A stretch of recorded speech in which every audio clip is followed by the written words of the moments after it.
Hello again, Struck12. Today I want to talk to you about the 3+1 secret hidden bosses of the end game of the Chaos Chamber in Tiny Tina's Wonderlands.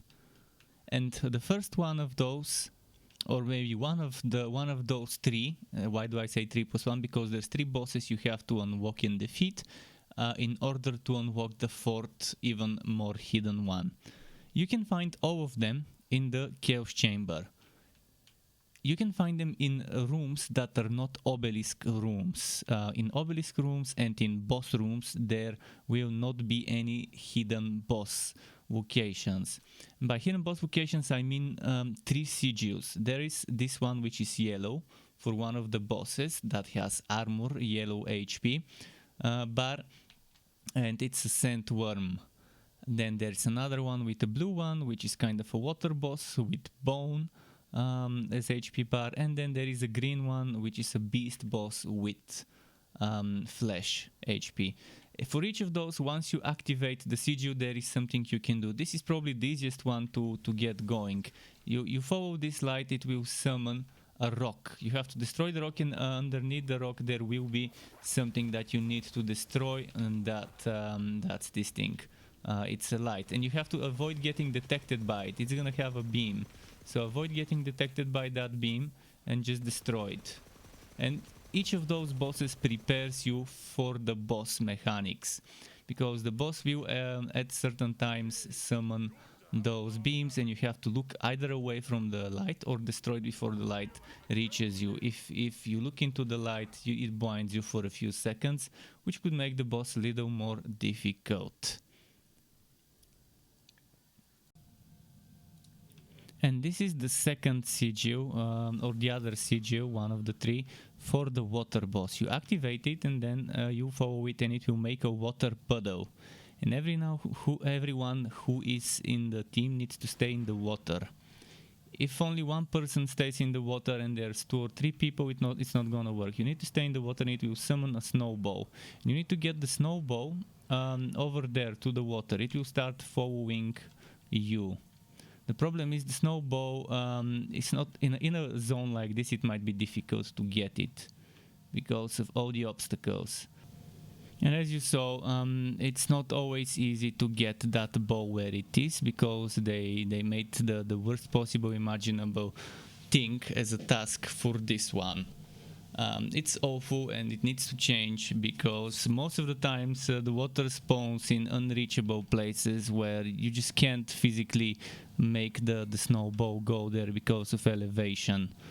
But you have to get it near there, and you shoot it, and then it explodes and freezes the water or whatever and unlocks the boss. This is how you get it to unlock this boss for you at the end of the run.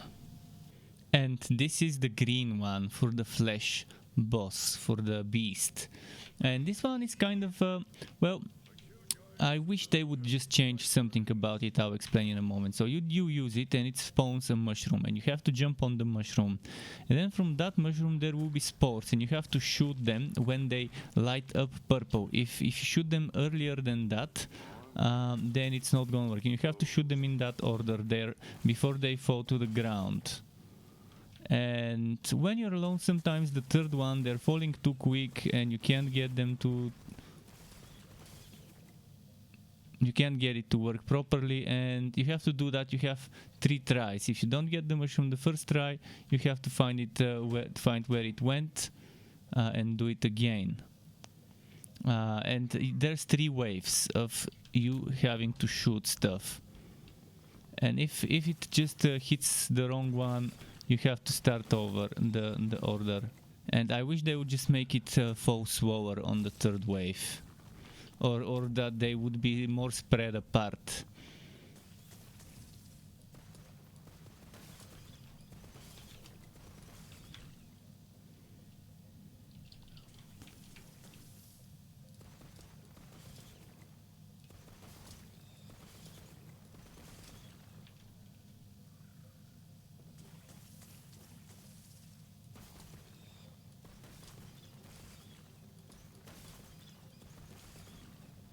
And now that it is done, you just get this boss at the end of the run.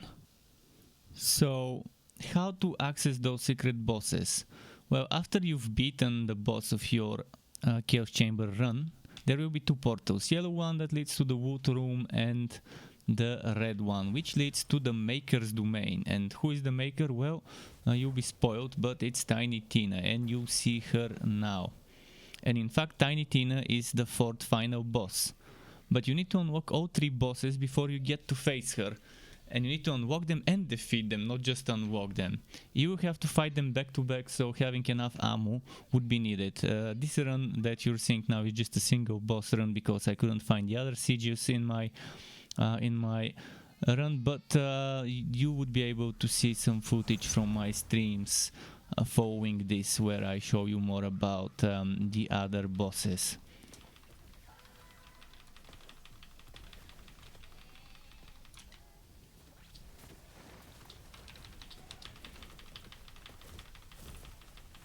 So this guy pretty much has that mechanic, as I mentioned, about the yellow thing showing up and blinding you. But if you then defeat him fast enough, obviously you won't need to bother about that mechanic. So there it is, that mechanic is now happening. And I'm gonna show you how looking away prevents you from getting blinded. And you can obviously, if you want to, you can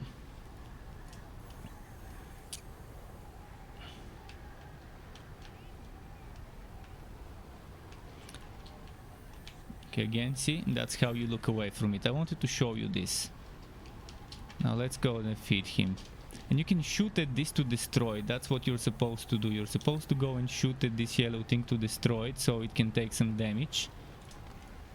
And this is how you get blinded. Just so I can show you. This is the blind, and now you can just continue fighting. And he spawns some rocks from above. I hope I can show you this before he dies.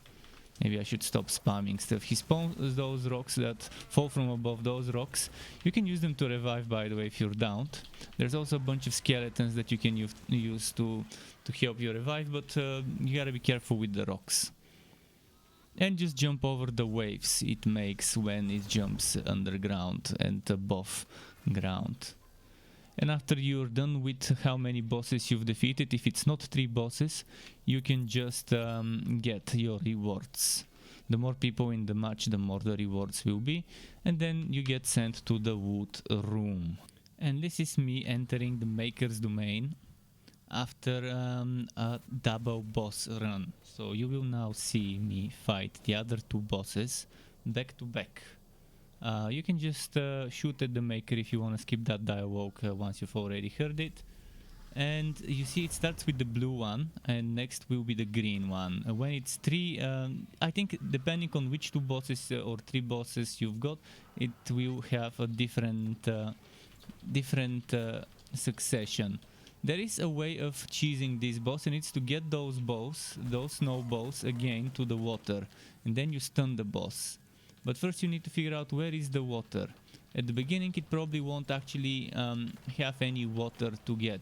And if you run out of ammo, which would be probably the biggest problem you might face when fighting multiple bosses back to back, if you run out of ammo, you just need to use those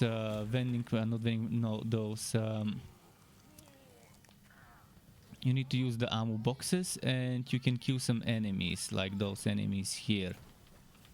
And now this is where you need to get those snowballs to come for this boss if you want to stun it. To make the snowballs, and then you just shoot it when it gets near this thing. It needs to be, and now see what happens? And now the boss is stunned, and now is your chance to shoot at this thing.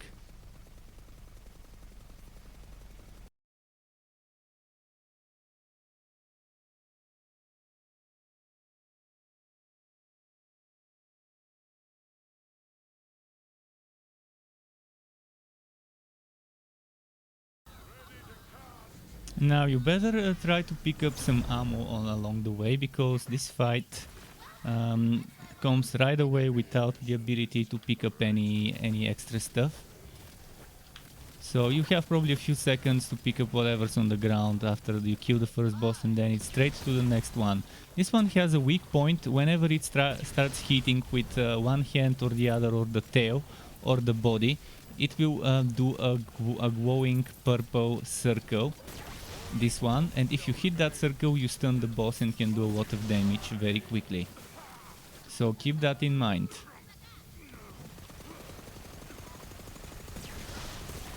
Just like that. Apart from that, he will stop at one point. I wonder if I'll get it. I think I'll get it. I think I'm not gonna kill it that quickly. See, and now you have to shoot at those things before they fall on the ground. If you let them fall on the ground, then they turn into this purple cloud.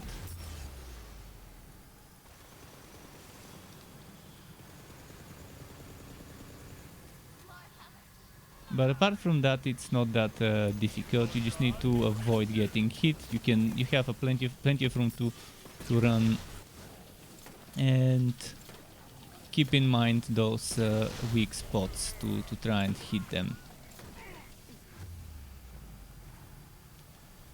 I'm just gonna speed up the fight now from this point onwards. Oh shit, my mushroom companion. Back to... Okay, well, I've got a second life, I can come back. Did not think it through. But from this point onwards I'm gonna speed up the fight until the end.